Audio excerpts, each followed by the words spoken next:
So I just saw Spider-Man Brand New Day last night and I wanted to talk about it, but it is Wednesday the 5th. When I'm recording this, I saw it last night very late. Uh it is not the ideal time to be posting a review on one of the biggest movies of the year, but I kind of want to talk about my experience and just kind of apologize for what I've said about the MCU in the past year. This movie was very good. And I wanna say this, if you haven't seen my MCU video I posted a couple months ago where I talked about how I'm kinda tired of it, go watch that because I do say some things that still hold up for me, but I also wanna apologize because I was very harsh in that video towards the MCU. So basically, TLDR for that video is, I'm not a big of a fan I'm not as big of a fan of the MCU as I once was.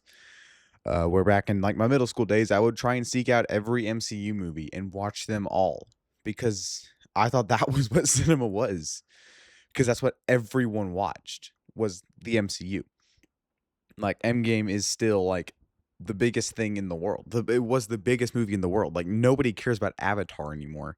Of course, now we have bigger, like, indie movies, like Obsession got a lot of talk. I feel like now in my high school area, we're getting more movies like that because TikTok is around and high schoolers care more about movies like Project Hail Mary and Obsession than, the MCU. People are still going to see MCU movies, obviously, like, I went to go see it with my church, which is mainly, teenagers. Mainly my youth group is teenage. I don't know what I'm talking about.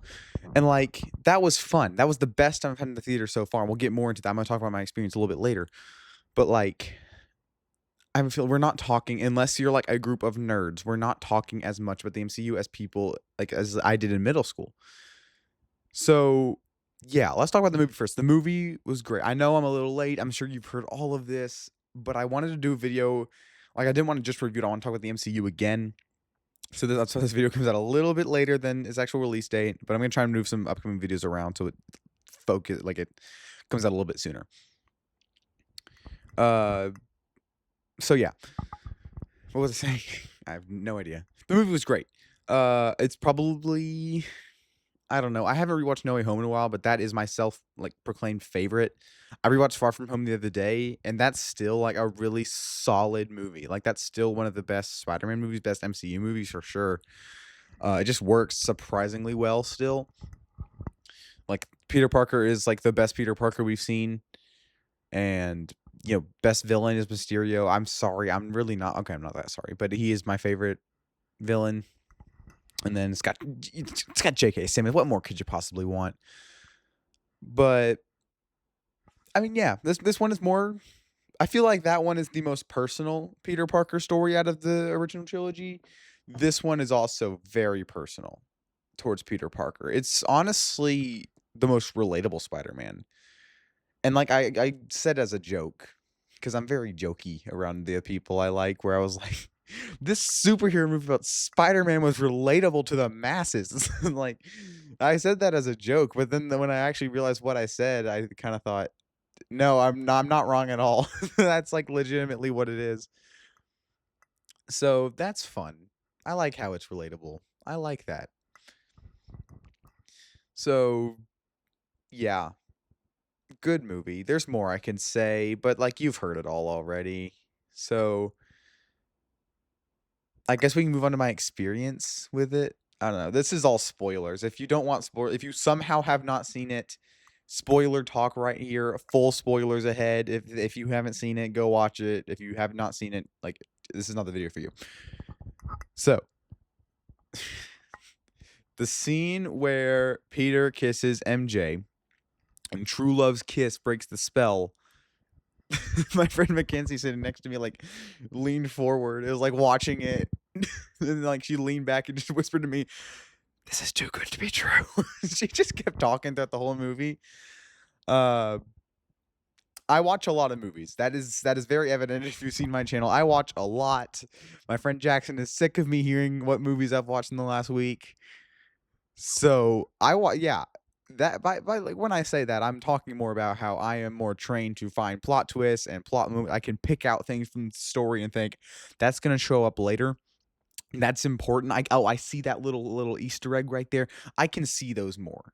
I'm actively looking for these kinds of things in movies because obviously it's like part of my like thing where I review movies. It's like I have to look at every single part of the movie. I have to focus on the movie if I'm going to give an honest review about it. So, with that in mind, uh, where am I going with that? I can see plot twists quicker. And I knew nothing. I'm saying this with full truth. I knew nothing about any twists. I knew it was rumored for a while who Sadie Sink was playing. It turned out to be true. I did not know that going in. I did not know that. But when I slowly began to figure it out who she was playing before it was revealed, it was honestly the coolest thing ever to see everyone else react to it. I promise you, I had no idea, but I figured it out. I love doing that. I honestly wish I didn't. And there are some parts like I am bad at murder mysteries. I cannot figure those out for the life of me. But stuff like this, I can figure out that. And I love a good plot twist. Like The Prestige is one of the best movies I've ever seen, and that has like the best plot twist in any movie ever.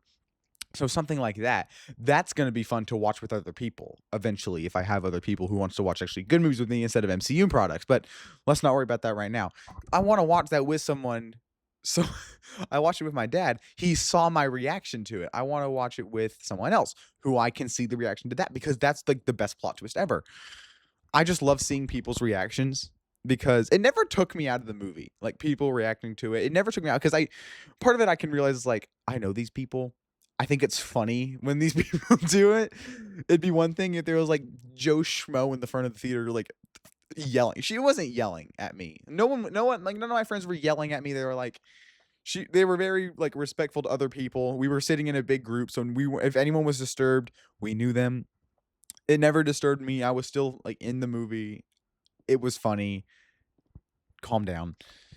But yeah, that was a good time. I had a great time. Like the most fun I've had in theater by far, just because number one, I like seeing people's reactions to things. Even if I didn't know this was, and I was still reacting with everyone else, it's still fun to see other people react. I'm not a big like. What? I only do that as a joke. Like when I don't do that in the theater. Okay, I think I did it once last night. I'll do it in like a theater when I'm with my friend, or just like them, me and them. I don't do that. If I'm at home and we're watching something, like I will point it out like a doofus. Like I'm not a big movie reactor. I do it all as like an ironic joke. I don't like go to like I didn't go to Disclosure Day and like start like pointing at the screen, just like a crazy. Like I don't do that. So, but it's funny to see other people do that. It's one thing if it's. I know this sounds very selfish, and that's not the word I'm looking for. Just I know this sounds. Yeah, but like I think it was funny when my friends did it. It's not funny when someone else does it. Be respectful in theaters. If you're going to make a joke, be quiet.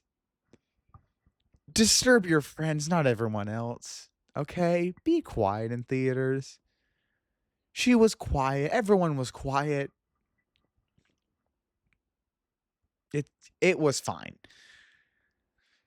So, I'm sure that there's more experiences of that movie that will come up when I'm talking, but let's just move on to the main kind of apology point.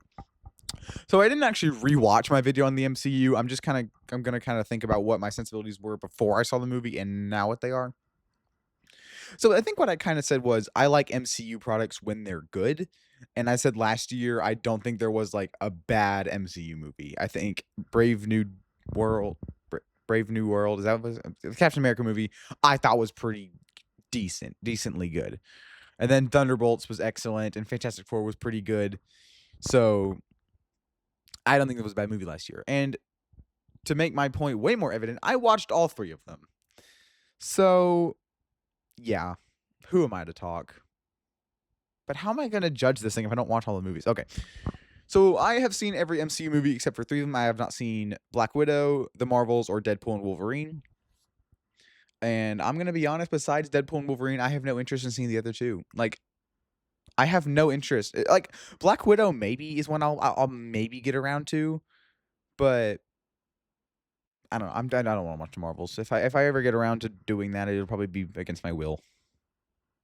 Maybe someday, but like it's never in like the cards for me. Like if I'm trying to find a movie to watch, I'm never once thinking like I should catch up on those MCU products I'm missing. No, it's always like, oh, let me find something else to watch. I would much rather start a new series than do that. Like, I'm genuinely considering. I've only seen the first Hunger Games. I want to watch the other 4, 5. How many other? I don't know. I think there's. I don't know. They're coming out with a new one. I don't know. I want to watch those movies. I'm genuinely like considering like watching the second one later because I don't know. I've seen all 5 Twilights. What is there to lose? I just would much rather watch something else than watch the Marvels or Black Widow. So that's kind of sad. And then I saw this and I was kind of like, I'm having a great time watching this Marvel product. And I think part of it is it's Spider-Man. I'm not thinking, even though this movie really made me think that, I don't really think about that I'm watching an MCU movie when I'm watching the Spider-Man movies because, yeah, the first one has Iron Man, the second one has Nick Fury, third one has everyone. That's not really MCU. The third one has Doctor Strange. It is definitely an MCU product, but I feel like we're way more focusing on Spider-Man with that. This one, it does kind of feel like Marvel. I like this analogy. Marvel like drew names out of a hat. Like Spider-Man is going to team up with Punisher. They're going to fight. Oh, they're going to fight the Hulk in one scene, and the Hulk is angry because Jean Grey made her that way. It's made him that way. It just feels really stupid. And I'm honestly loving because it all works out. It all works out. It's still it's great. I like the main conflict. It just feels weird. Like I think Spider-Man and Jean Grey have a really great like final scene together. I think that was well done. It works out. It just felt weird. Because like it's like Spider-Man is fighting Dark Phoenix. What are we doing? Like yeah, it works. It works fine. It's just weird.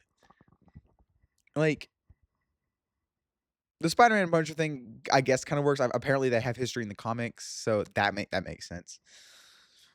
I had a thought, and I lost it. Something about Jean Grey. I don't know. It works.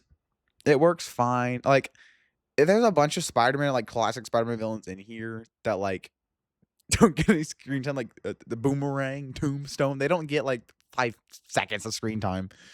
Scorpion gets a bit more, but he's more of like a pawn for Jean Grey. So I like how he came back. I like how Sony remembered he existed. That was nice. I guess more Marvel. I guess I'm assuming Spider-Man feels like more of a Marvel thing now.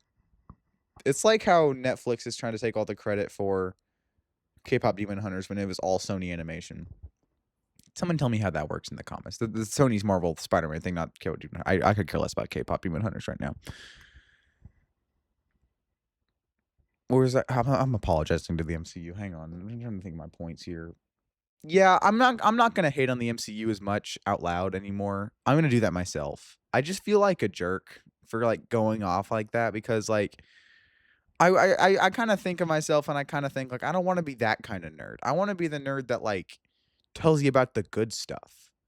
Like I want to tell you the history of like the movies in 1994 with Shawshank Redemption and Forrest Gump. I want to tell you about that kind of movie. I don't really want to be the Marvel guy anymore, but I feel like that's kind of what I am. If I the only movies I'm missing are 3 of them, yeah, I'm gonna know a thing or two.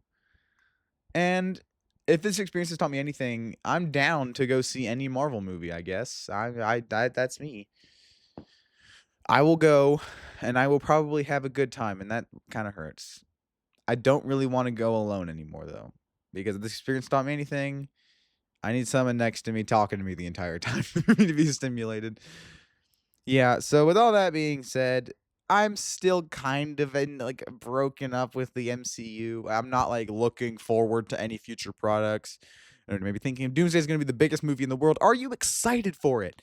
And I'm just kind of thinking like, I mean, I'm gonna go see it probably with that church, but I'm just not all that excited for it. Just like I feel like if it stopped at Endgame, I wouldn't be having this conversation. But now that we're here with all these different characters, it just kind of feels like I don't know. This is Spider-Man. Of course I'm gonna go see it, and of course I'm gonna have a great time watching it. I just don't feel that way with the Avengers Doomsday right now. So I'm gonna go see it. I'm assuming it will be well made. Don't know if it's going to be good or not. Again, I'm not trying to be negative Nancy over here. I want to keep a positive opinion because, again, Spider-Man Brand New Day was really stinking good. So with all that being said, I'm giving Spider-Man Brand New Day a 9 out of 10. Great movie, one of the best MCU movies by default. And yeah, I'll see you guys next time I do a couch video like this. Every time I'm going to talk, I'm just going to set up all this equipment over here instead of use the expensive setup over there. So anyway, hopefully this video is not out too late. I got to work on that, but until then, bye-bye.